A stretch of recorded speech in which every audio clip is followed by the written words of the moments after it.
como religião, o Espiritismo nos traz uma infinidade de explicações, de informações que vêm aí nos permitir nos aproximar de Deus de uma forma da qual conhecemos e ouvimos bastante na doutrina, que é a da fé raciocinada. Para pensarmos o que seria essa fé raciocinada, vale bastante nós refletirmos e lembrarmos um pouco sobre a história das religiões de alguma forma, principalmente pensando no cristianismo, e como ela interferia na sociedade, como ela acontecia de uma forma geral.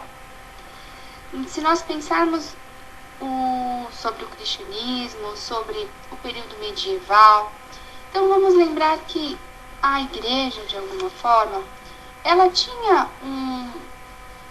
uma característica de poder, de materialismo, aquela característica onde as figuras, então, cléricas, né, as figuras que tinham uma certa hierarquia dentro da igreja, eram detentoras de poder, não podiam ser questionadas, tinha uma relação muito material também com a religião. Então, a religião tinha muito uma característica punitiva e muitas vezes envolvimento também em questões políticas, envolvimento em guerras, né? Ouvimos falar bastante aí já em relação, por exemplo, às cruzadas, ou em relação ao período onde as pessoas eram caçadas, por exemplo, pela igreja. E isso trouxe uma relação bastante conflituosa, né? Então, aquela relação de um Deus punitivo, de um Deus que na verdade era muito impositor, de um Deus que tinha um olhar diferente, né? Tinha um olhar bruto de ser. E o que houve, então, se nós pensarmos? Com a entrada do iluminismo e o progresso das ciências de uma forma geral, houve, então, uma nova forma de se pensar, uma nova forma de refletir, e onde a religião e a ciência se distanciaram bastante.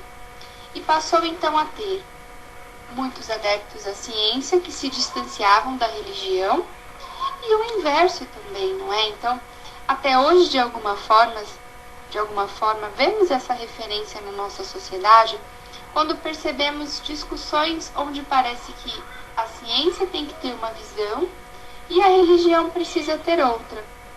E se nós avaliarmos, então, o que o Espiritismo nos traz quando, no aspecto religioso, ele entra na nossa vida, observamos que é uma doutrina, então, que consegue nos trazer a junção dessas duas questões. Conseguimos avaliar os fenômenos mediúnicos e espirituais com um olhar científico, mas, ao mesmo tempo, nos aproximar de Deus, reconhecendo Ele como um Deus de amor, reconhecendo Ele como um Deus que nos criou. Então, se nós lembrarmos lá da primeira pergunta do Livro dos Espíritos, né? O que é Deus? A inteligência suprema, criadora de todas as coisas. Então, é um Deus de amor, é um Deus que nos estimula, que nos incentiva, é um Deus que, na verdade, não nos pune, é um Deus que tem as suas leis divinas, as quais conhecemos e que sabemos que o tempo todo estaremos aí avaliados pela lei de causa e efeito. Então, quando seguimos essas leis, quando conseguimos colocá-la em nosso cotidiano, né, assim, fazer da melhor maneira, vamos ter apenas consequências boas. E muitas vezes teremos também consequências de reparação, consequências de aprendizado, diante de momentos os quais deixamos de cumprir essas leis. Então aprendemos que Deus não é esse Deus punitivo, não é esse Deus carrasco.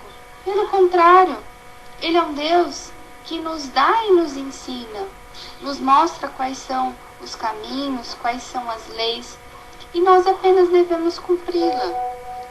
E diante disso, o Espiritismo vem como o grande consolador nos apresentar, então, essas informações, nos trazer aí a fé raciocinada do ponto que possamos a ter o acesso a quais são essas leis, a quais são, então, as revelações do Evangelho, a interpretação de muitas coisas que Jesus nos trouxe, que nos ensinou, e que até hoje ainda talvez estejamos aprendendo a ler, a conhecer, mas a grande questão e pergunta é: já conseguimos praticar na nossa vida? Pensando nessa referência da religião, da história da religião e talvez até o que trazemos aí, não só dessa vida, mas da nossa bagagem espiritual, do contato e referência que já tivemos com outras religiões, muitas vezes aprendemos e nos acostumamos a ter rituais dentro das religiões, a ter dogmas, e como se ao cumprir esses dogmas, ao cumprir esses rituais, já estivéssemos então com a nossa parte religiosa quitada, vamos dizer assim. Então é como se o fato de eu fazer uma determinada leitura, ou eu ter um ritual de orações repetitivas, ou eu ter símbolos materiais, me fizessem já estar próximo de Deus. E de uma certa forma, é muito respeitável aqueles que, através desses símbolos, se sentem mais próximos de Deus. Mas não podemos nos esquecer que, pensando em nos religar com Deus, precisamos também aprender a praticar um pouco de tudo que temos aprendido, de tudo que temos recebido de informações dessa doutrina bendita. Então, pensando no Espiritismo como religião, vale nós perguntarmos também: será que eu estou conseguindo praticar um pouco do que eu aprendo com tudo que eu leio, com as palavras, com a forma de acontecer e existir do Espiritismo? Eu gosto bastante de um livro da Hermance Dufour, com o espírito do Vanderlei de Oliveira, que chama Amorosidade, no qual ela traz essa questão do Espiritismo em 3 fases, né? Então, a primeira fase, que seria a fase realmente das manifestações físicas e da decodificação, que foi a fase de Kardec. E depois teria uma fase intelectual, na qual haveriam muitas produções aí de livros, desses dos quais muitos nós conhecemos, nós lemos, para nos ajudar a nos instruir, para nos ajudar a ter informações, a ter conhecimento suficiente para poder auxiliar, para poder praticar.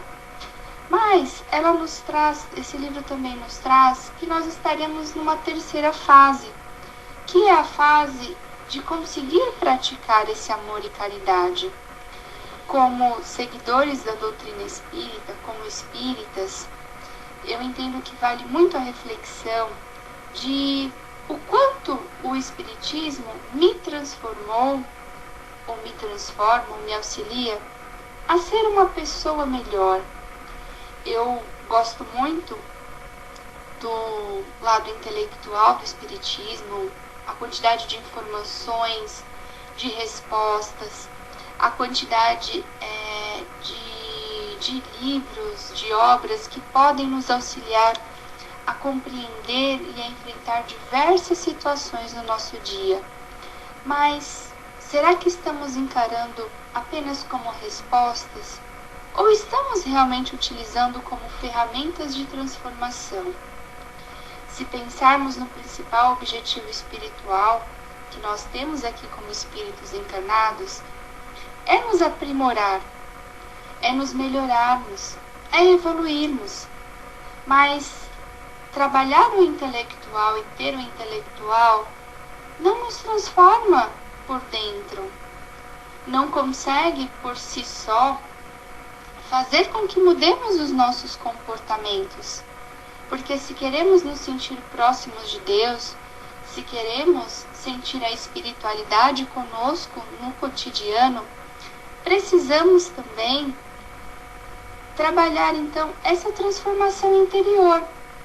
Podemos ler milhares de livros, mas se não conseguirmos transformar a essência a qual chegamos aqui, talvez não estejamos ainda conseguindo praticar o espiritismo e a religião como forma realmente de amor, como forma de prática de caridade, que é uma das principais propostas, né? Assim, que é o objetivo principal.